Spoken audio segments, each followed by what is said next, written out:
কপাল করে পাইছিলাম একটা প্রেমিকা। এটা সবই ভালো, পরীর মতো দেখতে। কিন্তু যেখানে এত ভালো সেখানে তো একটা ভেজাল লাগবেই। শুনেন, আমি নিজে অধম পাই, সিগারেট দেখলেই মেজাজ খারাপ হয়। কিন্তু আমার প্রেমিকাই সিগারেট খায়, বুনকা বুনকা ধোঁয়া ছাড়ে, রীতিমতো চেইন স্মোকার। ভার্সিটির শেষে দুইজন কোথাও বসলে সে ধূমপান করা শুরু করে। অনেক বলেও আমি এই বদভ্যাস থামাতে পারি নাই। এদিকে আমি তো ধূমপান দূরের কথা, এটার ধোঁয়াও সহ্য করতে পারি না।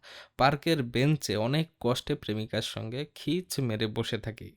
ধূমপান ছাড়ার জন্য আমি ওকে বেশি জোরাজুরি করলে ও আমার মুখের উপর ধোঁয়া ছেড়ে বলে, তোকে ছেড়ে দেব কিন্তু বিড়ি ছাড়বো না। যাই হোক, একসময় আমাদের বিয়ে হয়ে যায়। আমার শ্বশুরের ইনকাম মাসে ৬০,০০০-এর কাছাকাছি, গ্রামে থাকে, ব্যবসা প্লাস ফসল থেকে ভালো আয় হয়।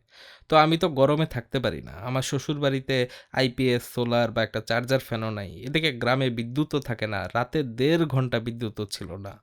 একটুও ঘুম হয় নাই আমার, অসহ্য গরম। তাই আমি ভদ্রভাবে শ্বশুরবাড়ি থেকে চলে আসি।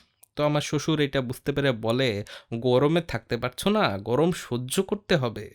অর্থাৎ সে আমাকে গরম সহ্য করতে বলছে, তবু ১-১.৫ হাজার টাকা দিয়ে একটা চার্জার ফ্যান কিনবে না। তো সেদিনই আমার শ্বশুর আমার আব্বুকে কল দিয়ে বলে, "আপনার ছেলেকে গরম সহ্য করা শিখতে হবে।" অথচ আমার আব্বু আমার জন্য কত কষ্ট করে সোলার কিনেছে, এটা কিনেছে, সেটা কিনেছে।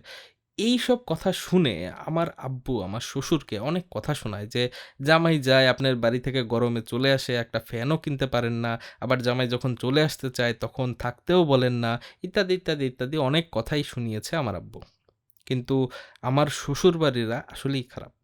তারা আবার সবসময় এক পদের তরকারি রান্না করবে, মাছ হলে মাছ, মাংস হলে মাংস, অথচ ওদের অনেক টাকা পয়সা। ওরা যখন আমাদের বাড়িতে আসে তখন আমরা কিন্তু ৫-৭ রকমের আইটেম রান্না করি। এইটাও আব্বু বলেছে। তার মানে ওদের সকল ছেঁচড়ামির কথাই আমার শ্বশুরকে বলা হইছে।